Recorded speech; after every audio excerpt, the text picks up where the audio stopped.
இங்கே ஒரு 2 மரத்தை குறித்து உங்கள்கிட்ட நாங்கள் பேச போகிறோம். ஒரு மரம் கனி கொடுக்குற மரம், ஒரு மரம் கனி கொடாத மரம். அதை எஜமானும் அந்த வேலைக்காரங்களும் என்ன சொல்லி அந்த காரியத்தில் ஒரு வெற்றிகரமான கனி கொடுக்குற மரமாக மாற்றுறாங்க அப்படிங்கிற அந்த கதையை தான் இங்கே ஒரு நாடகம் மாதிரி நடிக்கிறோம். நீங்கள் பார்த்தீங்கன்னா அது பிரயோஜனமாக இருக்கும்னு நான் நினைக்கிறேன்.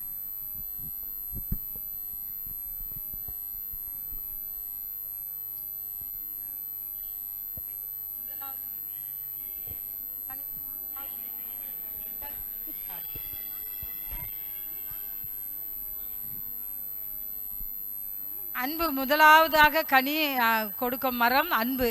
அன்பு சகலத்தையும் தாங்கும், சகலத்தையும் விசுவாசிக்கும், சகலத்தையும் நீக்கும், சகலத்தையும் சகிக்கும். இந்த அன்பு கொடுக்குற கனி இந்த வருடத்தில் எல்லார் வீட்டில் அன்பு கொடுக்குற கனியாக இருந்தால் ரொம்ப சந்தோஷமாக இருக்கும். ஆமாம்.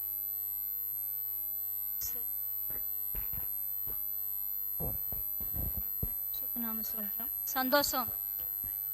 ஒரு சிறிய இடத்துல 10 வெள்ளிக்காசு, அந்த 10 வெள்ளிக்காசில் ஒன்று காணாமல் போயிடுதுன்னு சொல்லி அவங்க என்ன பண்ணுறாங்க, இடம் முழுவதுமாக தேடுறாங்க, வீடு முழுவதும் தேடுறாங்க, அது கிடைக்கவில்லை. ஆனாலும் தேடி கடைசியில் கர்த்தர் அதை கிடைக்க செய்தார். அதுக்காக கர்த்தருக்கு நம்ம என்ன பண்ணோம், சந்தோஷம், மிக மிக சந்தோஷமாக இருக்க வேண்டும் என்று தான் இந்த வசனம் வார்த்தை. மூன்றாவது சமாதான கனி. நான் தான் சமாதானத்தின் கனி. சமாதானத்தை உண்டு பண்ணுகிறவர்கள் பாக்கியவான்கள், அவருடைய தேவனுடைய புத்திரர் எனப்படுவார்கள். இந்த வசனம் கர்த்தருடைய வார்த்தை பைபிளில் இருக்குது. இதன்படி நான் சமாதான கனியை நான் பெற்றுக்கொண்டதுனால என் குடும்பம் சந்தோஷமாக இருக்குது. ஆகையால் வந்திருக்கிற நீங்களும் சமாதானத்தின் கனியை கொண்டு போங்க, உங்களுடைய குடும்பங்களும் சந்தோஷமாய் சமாதானமாக இருக்கும். கர்த்தர் ஆசீர்வதிப்பார்கள். ஆமென். நீடிய பொறுமை. நம்ம எப்பவுமே நம்மளுக்கு நீடிய பொறுமையாக இருந்தால் நம்ம அதிகமாக கனி கொடுப்போம். எப்பவுமே நம்ம பொறுமையாக இருக்கணும். பொறுமையாக இருந்தால் தான் கர்த்தர் நம்மளுக்குள்ள ஒரு பொறுமையின் ஆவியை கொடுப்பாரு. நம்ம அதிக கனிகளை கொடுத்து கர்த்தரை நம்ம மகிழ்ச்சியாக ஆக்கலாம். அதனால் 4வது வசனம் நீடிய பொறுமையாக இருக்கணும். ஆமேன். கர்த்தருக்கு சோத்திரம். சாந்தம் என்ற வார்த்தை எனக்கு வந்திருக்கு. கர்த்தர் சாந்தமானா யார் எதை சொன்னாலும் நம்ம அமைதியாக பொறுமையாக காணப்படணும். நீதிமொழியில் சொல்லப்பட்டிருக்கு, தயவுள்ள போதகம் அவன் நாவில் இருக்கும் என்று நீதிமொழி 31:26 இருக்குது. அந்த வார்த்தை பிரகாரம் நம்ம தயவுள்ளவங்களாகவும் நம்ம பொறுமையாகவும் நம்ம காணப்பட கர்த்தர் கிருபையாக இருக்க. நற்குணம்.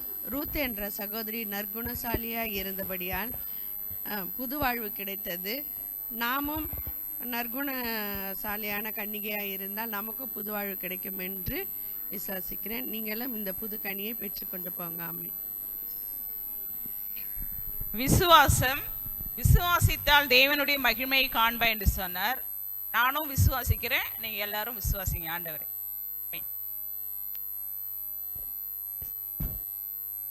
சாந்தம். கர்த்தர் சாந்தமா இருக்கிறீர்கள், கர்த்தர் உயர்த்துகிறார்.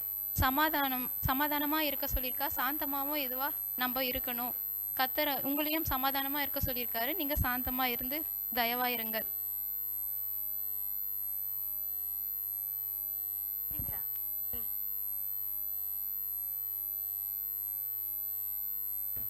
நான் தான் இச்சையடக்கம். மாம்சத்தையும் ஆசை இச்சையையும் நம் சிலுவையிலே அறைந்தால் இச்சை என்னும் கனியை இந்த வருடத்துல உங்க வீட்டுக்கு கொண்டு போங்க. கொண்டு போனால் சந்தோஷம், சமாதானம், நீடிய சாந்தமும் கர்த்தர் நம்ம குடும்பத்துல இந்த வருடம் இல்லாமல் புதிய வருடத்திலும் நமக்கு ஆசீர்வாதமாய் தருவார். ஆமென்.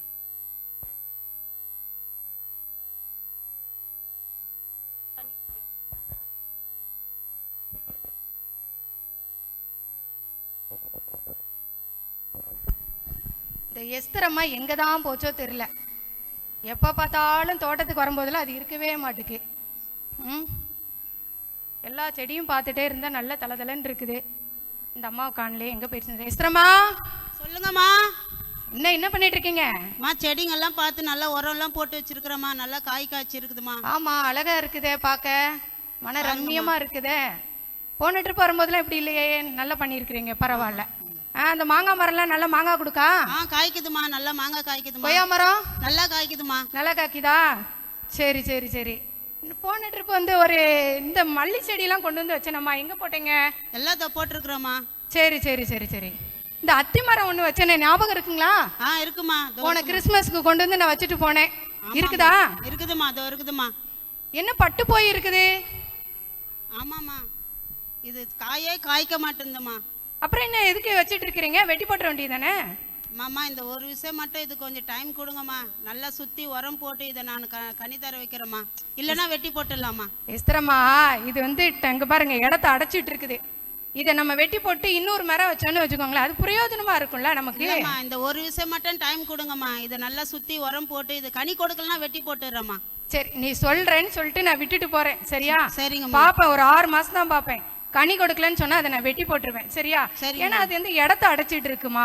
நம்ம இன்னொரு செடி வச்சோன்னு வச்சுக்கோ, நம்மளுக்கு பிரயோஜனமா இருக்கும், ஒரு பணம் கிடைக்கும், கொஞ்சம் நம்ம வந்து விலைக்கு வித்துக்கிடலாம். இது ஒண்ணுமே பிரயோஜனம் இல்லாம இங்க பாரு வாடி இருக்குது. சரியா? நீ சொல்றேன்னு விட்டுட்டு போறேன், பார்த்துட்டு இது பண்ணு. சரியா? வரட்டா? சரிம்மா.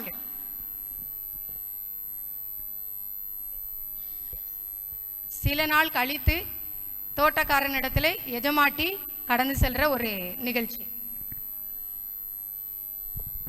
எஸ்தர், சொல்லுங்கம்மா. இருக்கிறியா? இருக்கிறேம்மா. தண்ணிலாம் விட்டியா? விட்டம்மா. எல்லாத்துக்கும் உரம் போட்டிருக்க போல. ஆமாம்மா.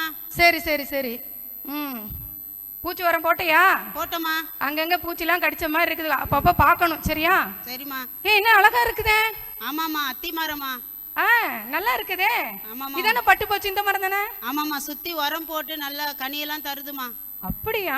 பரவாயில்லையே, நான் கூட வெட்டி போட்டுடலான்னு நினைச்சேன். நீ அழகா பண்ணிட்டியே, பரவாயில்ல எஸ்தர், உன்னை நான் பாராட்டுறேன்.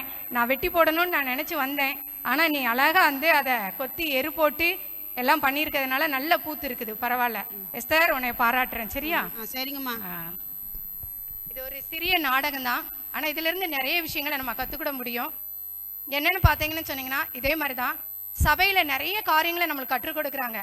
குடும்ப ஜெபம் இருக்குது, பெண்கள் ஜெபம் இருக்குது, உபவாச ஜெபம் இருக்குது, விடுதலை பெருவிழா இருக்குது. இப்படி நிறைய ஜெபங்கள் இருக்குது. எதுக்கு தெரியுங்களா? நம்மளை வந்து ஊக்குவிக்க, கர்த்தருக்குள்ள நம்ம வளர்க்க.